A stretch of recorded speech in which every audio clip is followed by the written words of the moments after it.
From my video yesterday, I mentioned that I wanted to take a look through the just random individual sheets of stickers that I have and maybe group them together. So I thought it would be a good idea to make use of the albums that I'm already utilizing. This one is from Simply Gilded from many years ago, and it has a lot of these leftover kit stickers that I think that I'm going to use again eventually. I hope that I can finish them. I don't really like to waste things too much, so that's why my spreads look a little bit crazy. But I have a lot of these little, I didn't realize I had these. This would be pretty good for the weeklies because they are meant for the Hobonichi weeks kits. So these are really pretty, from Lilac Paper, or she used to be Princess Plants. I don't think she makes any more. She doesn't do stickers anymore, but I got a bunch of these really beautiful kits, really beautiful foiled kits that look so striking. Like, this is such a nice kit. So these would be useful in the weekly view of the Hobonichi cousin because the columns are quite narrow. I have actually quite a few of them that I could pick from. And then just some random things. So I have a couple of pages in the back that I have filled with used sheets of paper. Used sheets of sticker paper, backing paper. I don't know why. I'm just thinking about this. Why did I slot them in when they're completely empty? So I'm going to retake all those out and see if I can condense down all of my individual sheets of stickers that are not in the right size. Like, it's not going to fit into this album. And then I am hoping that this means I will reach for them more. At least, I don't know. It's going to be annoying if I spend a few hours on moving stickers if I don't use it. So I'm going to do time lapse. Hopefully it won't take too long. Yeah.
All right, so I couldn't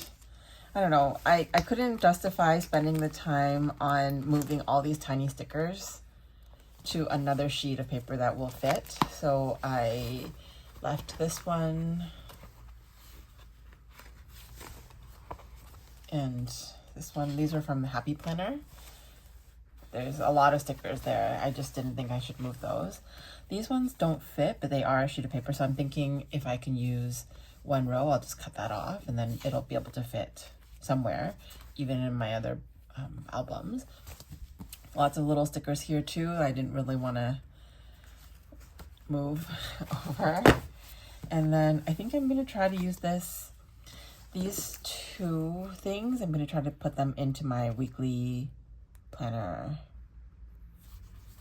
in my Hobonichi, like next, so I'll leave those out. So I'm not moving them just to put them into my planner. I'll put those at the front. This one is for their nail decals or decals.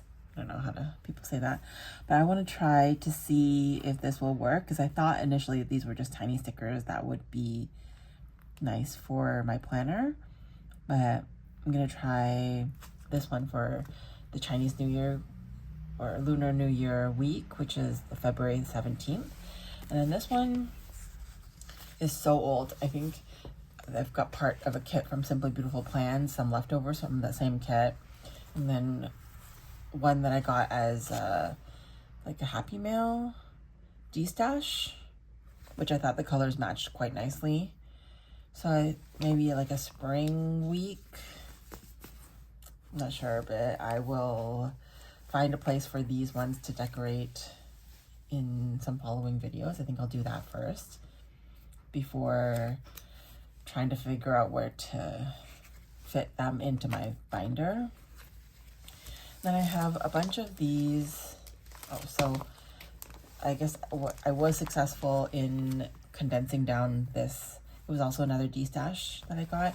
I put a couple of sheets in the back that I might try to use still, but I ran out of space in here, so I just kind of cut down what I could. This one was from a really old, I think it was, I don't remember which, but I got this definitely from Planner Con, and so it doesn't stick very well anymore, but I can just use a bit of glue because the colors are really versatile. It's just a bunch of neutral colors and gold. Then I got these from Ink by Jeng. This sheet was a little bit too large, so I cut these two pieces off. And I think I can still make letters out of these because they have the backing and stuff, so that would be kind of a fun spread. I just had to keep both of those. And then just some miscellaneous things and some label type that didn't come off very well, so I had to stop moving those. But that's all I did there. I put in this is so cute. I love the Beyond Paper Flowers, that pickle, like just super cute expressions and just really useful sheet of, I also got this from a D-stash, I believe. But that was from 100K sales. That's, congratulations, wow. And then nothing else has changed here. I ended up just kind of getting not frustrated, but I just stuffed everything in here, which I'm surprised that it still fits. So this is a sticker case from Daiso, and they are meant for the very typical Daiso sticker sheets, I think, and the whole thing will fit, so plastic and backing and all. So I have a bunch of my Daiso stickers here that I thought I started off nicely. And I have like labels, some other Daiso related things. And then I stuffed all of my miscellaneous little stickers in here. I've had these for a while. I think this is a gift from many, many years ago. These are Midori. Could probably use these in my weekly view. Then there's some more like stickers. I could probably put these away. There's not that many left over here. I think maybe I'll leave that there, but I'll put these ones with my sticky notes. And then this was another Daiso purchase that I just kind of left. Oh, there's a second sheet of that. So I left those together along with this, which I cut down to fit better. But that is a little bit of organization of just random stickers. I think it's like just a little bit better, not perfect, but I think maybe 70% more contained than it was before. And I was able to get rid of some of these. I'll just use these as backing sheets if I want to cut out some letters or do something else with it. And that is, I guess, I do feel a little bit better about this part of the organization. It's just kind of something that was on my to-do list, and I'm glad I took the time. I think maybe it took like 30 minutes, maybe 1 hour to do all that, which is fine. I hope that you also get more organized and start to use up some stickers rather than buying new all the time. And let me know in the comments below if you maybe have a better way of organizing stickers that you actually see and use them. Thanks so much for watching. I'll see you in my next video. Bye.